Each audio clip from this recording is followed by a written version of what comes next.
the 3.5 years being literal, what is that about? Because I know that there was David Gates and Arthur Branham or something like that. These guys were setting dates, something about when the Pope visited, and they didn't even know each other, and they both got this same revelation that they believe 3.5 years after that moment was the Sunday law, and that was, in the middle of like last year. I think it was April of last year, actually. So from what I heard, the people that rebutted what they were saying was that, Ellen White said there's no more time prophecies, and I don't know. I might be jumping the gun completely. I might not. I might be totally misunderstanding what you guys are saying. But what do you guys mean by the 3.5 years being literal? And what we're talking about, Brother Mikey, what's up, by the way, is the papacy's reign. The papacy's reign. How long will the papacy have power on the earth? How long will they have power on the earth? Because if you look in Revelation chapter 13, starting at verses 3 and 4, where it says, first it says that the papacy received a deadly wound, but the wound was healed.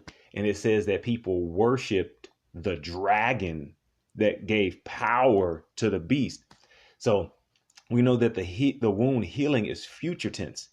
And we try to scripturally rationalize the coming of Satan, because we know that Satan is going to come and impersonate Christ. But most times when we say that as Seventh-day Adventists, we don't scripturally rationalize that. But right there in Revelation chapter 13, verse 4, it literally says, and they worshiped the dragon which gave power unto the beast. In order for Satan to get worship, and it literally points out that the dragon gets worshiped, and he gets worshiped first. In order for Satan to get worshiped, he has to literally be here. He has to literally be here. And then after that, I think it's like in verse 7, and it says that he had power to reign for 42 months. And it says that he's going to wear out the saints. So if he reigns for 42 months, we know that 42 months is 3.5 years. But most people literally, they use that and they throw it back in time, where the 42 months was 1,260 years. But the thing about it is, when you watch the continuity from Revelation chapter 13, verses 3 and 4, that's a future tense with the wound being healed and the devil giving them power. So the question was, okay, so since that's future tense and it says that he reigned for 42 months, why are we jumping back and throwing that to the past with the wound being received? Because that was past tense, but the wound being healed is future tense. Isn't that also a future tense thing? That the papacy will rule with Satan for 3.5 literal years, because we know also further along in scripture that it said that her plagues, speaking of Babylon, would reign in a day. So we know that in a day is a year prophetically, and it says that all the kings of the earth will come together and give her all their power for the space of an hour, which would be prophetically like 14 to 15 days. So at least for a year period in 14 to 15 literal days, the papacy will have power. So why wouldn't it have 3.5 literal years to rule? Because our probation closes first.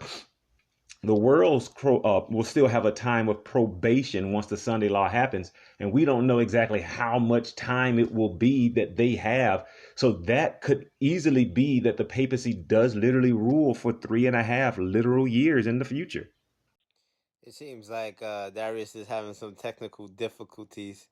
So I'll jump in and finish what he was saying.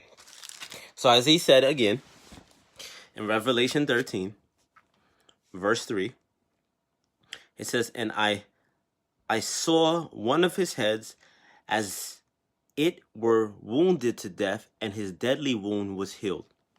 So we know the deadly wound has not been fully healed, is in the process of being healed. That's future tense for it to be fully healed. When does that happen? When he has power, right? And it says, and all the world wondered after the beast. The world is wondering after the beast. This has not happened yet, right? Next verse, verse 4, and they worshipped the dragon, which gave power. So future tense, they're worshiping Satan. So we can see, if you just think about the events that are supposed to unfold, we know Satan is supposed to appear as Christ, impersonate Christ. In verse 4, it's telling you that they worship the dragon, which is Satan, which gave power onto the beast. They're worshiping Satan. So this is showing you that he has come already. He has returned. Satan is present because the world is worshiping Satan. Think about it. When Satan comes back, he comes back as Christ. So the world is worshiping him. And which gave power onto the beast. How is he going to give power? Remember? Oh, well, this is my people's. What was it? Pastor Ivan Meyer says the papacy is to Satan as John the Baptist is to Jesus. So the papacy is ushering in Satan, the Antichrist. I mean the false Messiah.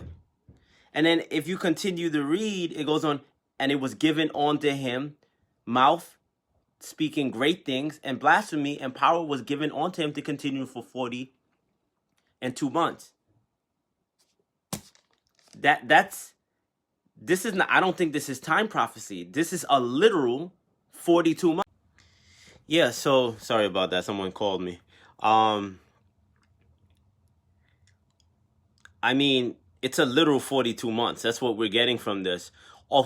Obviously, it has dual applications because we know this is associated with the 1260 days, but this is literal because it's future tense. And then look at the following scriptures. It says, and he opened his mouth and blasphemed against God, to blaspheme his name and his tabernacle and them that dwell in heaven. And it was given unto him to make war with the saints.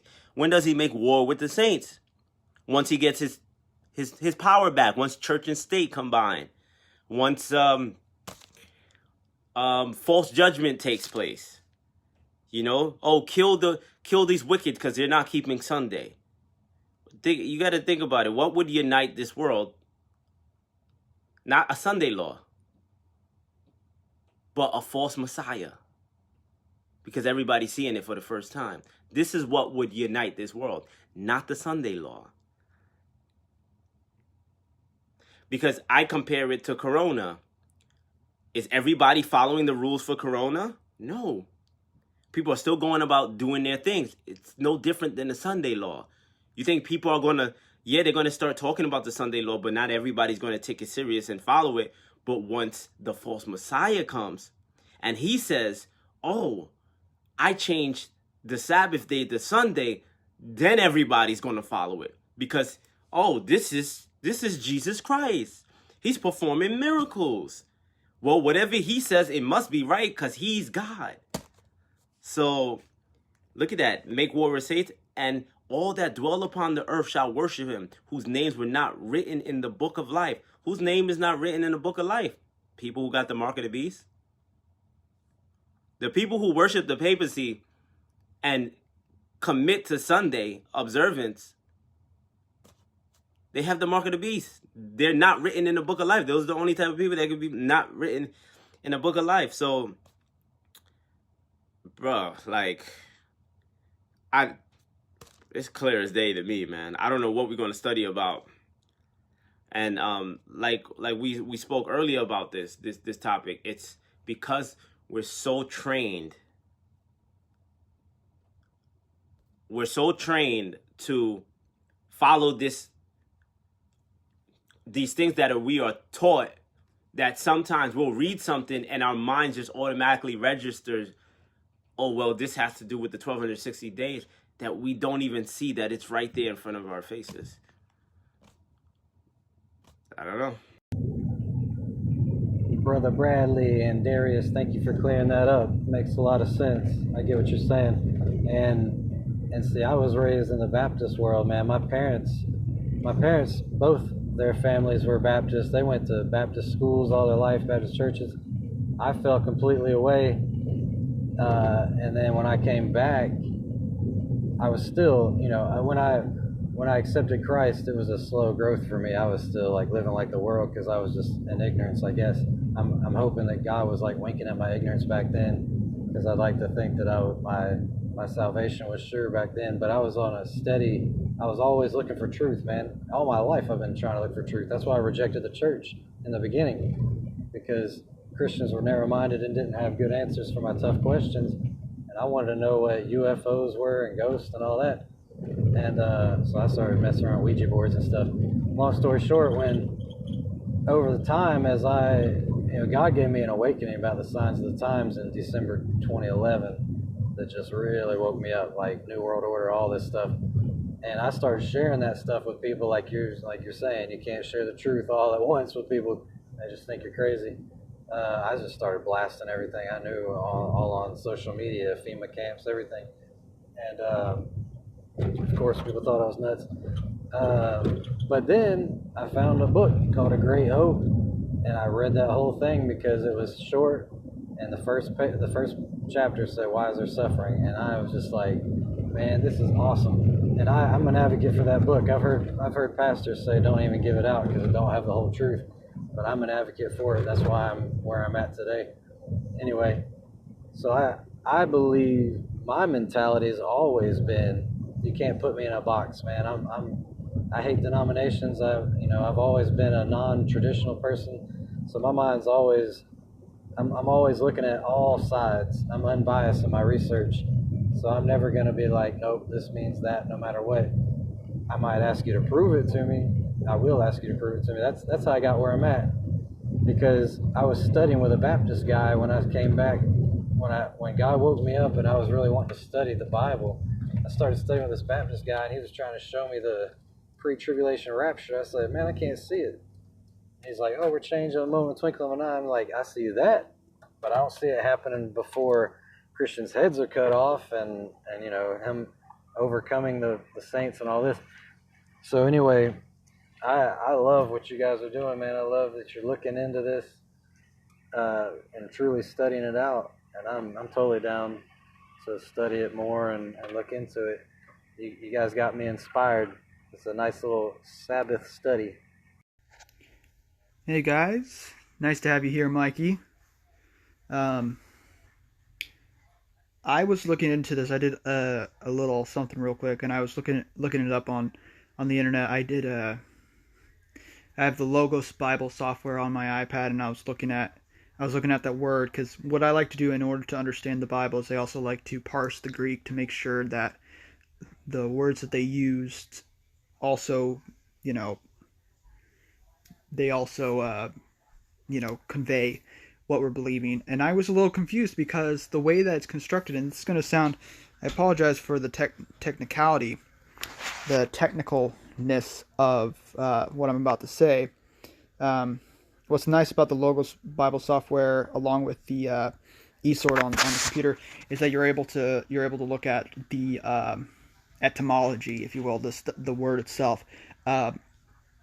So the morpheme, which is the construction of the word, because the way that Greek words are formed, it's a bunch of parts thrown in together, either suffixes or prefixes, which are the before and after parts of words. Like in English, you have thanked. Like if you thanked somebody, you have the root word thank, and then you ed makes it past tense in English. So the Greek word is, and I think I'm going to mispronounce it, therapeo, something like that. It's spelled THERAPEUO. And there's a dash over when it's written in like Latin alphabet. But what this is the morpheme, again, so that's the construction of the word. It is verb is its function, aorist, which is aorist, which is its tense. It's in the passive mood, which means that I can't exactly remember what passive means. Certain things are active and certain things are passive. Indicative, third person, singular. So that's the way that the verb is rendered. That's how Greek verbs were. They're complicated and weird. But what was fascinating to me is, and let me see if I can find what I was looking at earlier. Actually, I think I was on my phone. Let me see if I can get off of what I was looking at. But when you have a word that's in the aorist tense, which does not indicate a time. So Greek, in some cases, Greek tenses do not indicate time. So aorist is not a tense that indicates past, present, or future. But when it's indicative, when it's in the indicative mood, which means that it's meant to kind of come off as past. So I think if what you guys are saying is true, the devil could use that as something to say, this has already happened. But John is looking at it from the future as though it was already the past. That's already happened. The way he's wording it is kind of like that pseudo future kind of tense. But here's something that's very interesting. I was searching this online. And you know what popped up as one of the first things that I saw? Something from the Adventist website. And when I clicked into it, it actually gave me a link to Pastor Ted Wilson's little page. And you know what's very interesting? I wasn't sure if most Adventists would agree that the wound is healing. Because I've heard that people believe the wound was already healed in 1929 when the Italian government gave formed Vatican City, gave them their own little political religio power.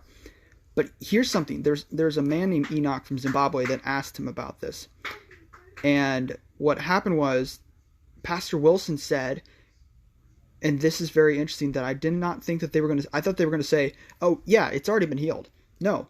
He says, while the Bible describes the beast very clearly in the book of Revelation, including the fact that it receives a deadly wound, that the wound will be healed, it does not say exactly when that would be. And I was like, wait a second. I thought that somebody was saying one time, I heard an Adventist or something say that it's already been healed. So what you guys are saying is that even though it doesn't appear as future tense, this is John already seen as if he was seeing it like God sees it, because in God's eyes, the future has already happened. So this is just what I was looking up. And I'm going to read this quote from The Great Controversy.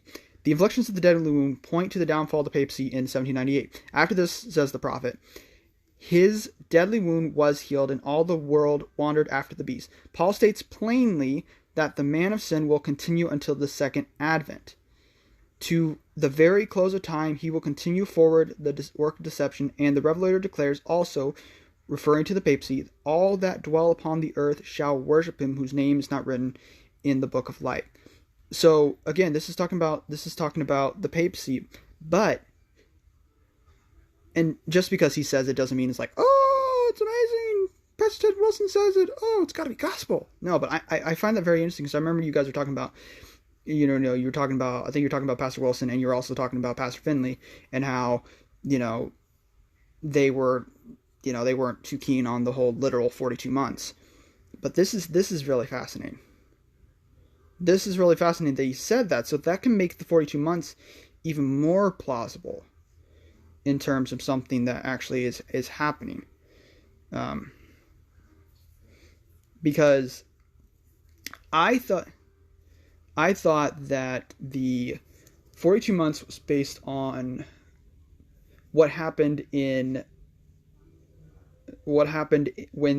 the beast sustained the deadly wound, which was in 1798, when Berthier, one of Napoleon's generals, took the Pope and put him in exile, and he died in exile. And that was when the deadly wound was sustained by the papacy. But I thought the 42 months, the 3.5 years, were when the French Revolution was, and there was that 3.5 year period when the Bible was banned. You had the 3 years when it was no, and then they tried to bring it back, but it didn't work, and then they finally were able to bring it back into French culture. And I thought that's what it was.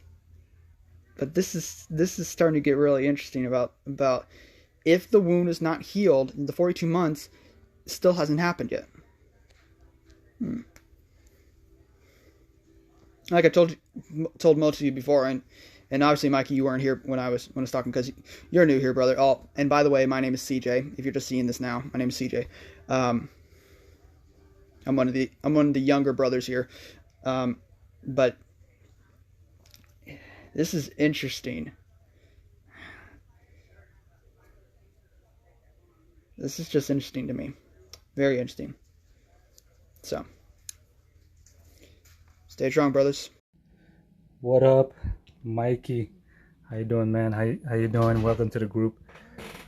Just wanted to officially say what's up and welcome you. And pertaining to the 3.5 years and the dragon and all these things, I just wanted to put my little opinion, my 2 cents in.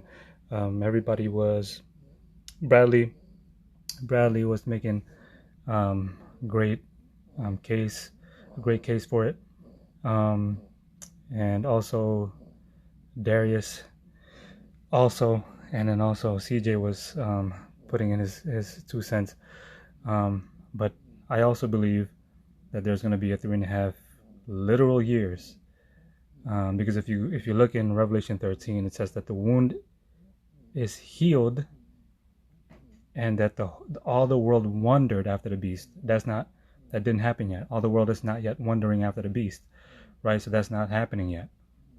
So then we can say that the wound is not yet fully healed.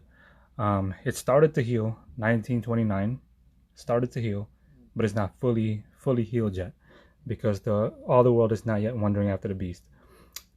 Just a way that I wanted to explain it, the whole 3.5 years prophetic and then literal and prophetic again, or no, 3.5 years literal, no, prophetic and then literal and then prophetic and then literal back to literal again. I think that's what it was, right? So have you ever heard, or have you ever studied this out, where Jesus Christ is actually the true Israel?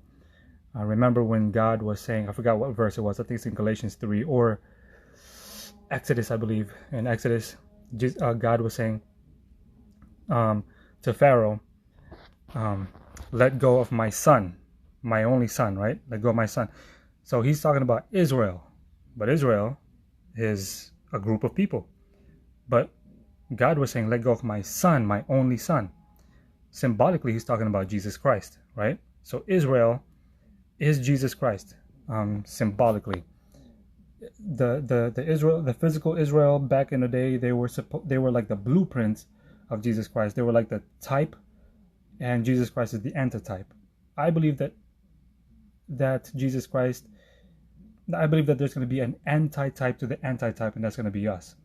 And just like how Israel back in the day, when they went through the water of baptism, the Red Sea, when they got called out of Egypt, they went through the water of baptism, the Red Sea, and then they were in the wilderness for God said, Numbers, I think it's Numbers 14 and verse, I forgot.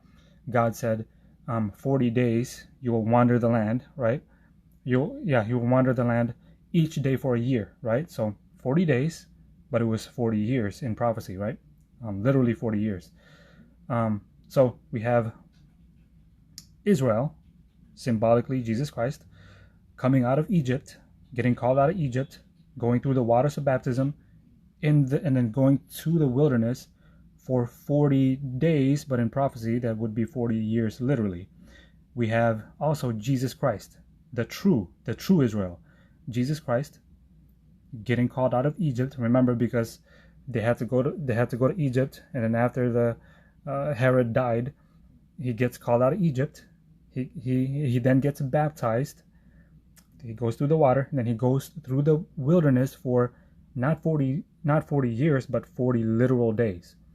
And so I believe that there's going to be, it's going to be kind of like that, right?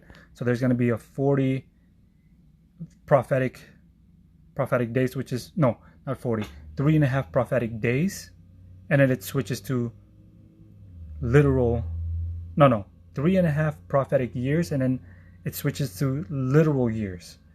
I believe. I mean, I think it's just, to me, I think it's just I believe that there's going to be Jesus Christ Israel was the type, Jesus Christ was the anti-type, and then we in the last days are going to be the anti-type to the anti-type. I don't know what you would call that, but it does make sense. I mean, in Revelation 13, some of the things that it talks about in Revelation 13 has not yet been fulfilled. If the papacy's wound was fully healed, then we would be wandering after the beast, but we're not. You know what I mean? So people are still not yet wandering after the beast. But once that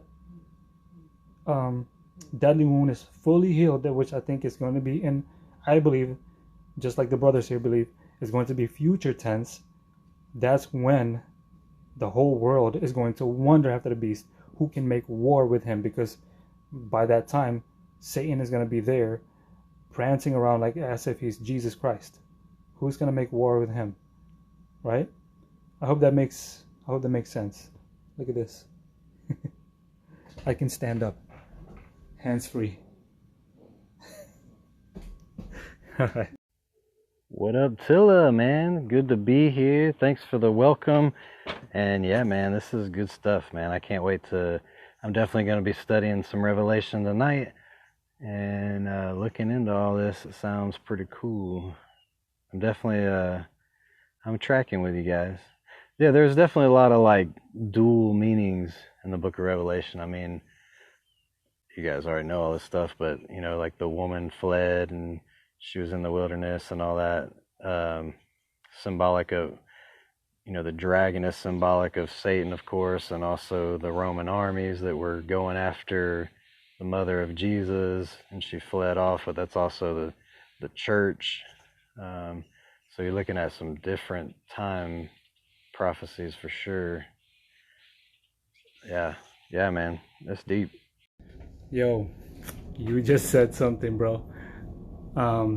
You're saying, okay, that's good. So the woman that fled, right? Remember, I think it was Mrs. White that said this. The woman that fled is really the Protestants from back then in Rome. They had to flee to the United States, which is the earth, right? So, and dragon, which is back then was Rome, right? Pagan Rome was the one. The Roman armies were the ones that were persecuting the woman, which are the Christians, but they fled across the ocean, across the sea, to America, which is the earth symbolically. And check this out. Double meaning, again, double application. That who is the dragon now? Satan. Dragon is Satan. Who is he after? The church, the woman. Where is the woman supposed to flee? In the wilderness. In the wilderness. And that hasn't happened yet either. So we haven't, you know, the Sunday law hasn't, you know, the abomination of desolation hasn't been there, or the abomination of desolation was not placed in the temple yet, or I guess the Sunday law is not there yet. So we are not yet fleeing into the wilderness. So again, there's a dual application. The dual application. The dragon, back then, pagan Rome, persecuting the church, which is the woman. The woman had to flee with eagle's wings into the wilderness that was prepared from God for the woman. And then, well, that was in the past tense, but in the future tense, the dual meaning, the second application would be the dragon, Satan, going after the woman, the church, and the church had to flee into the wilderness. That hasn't happened yet.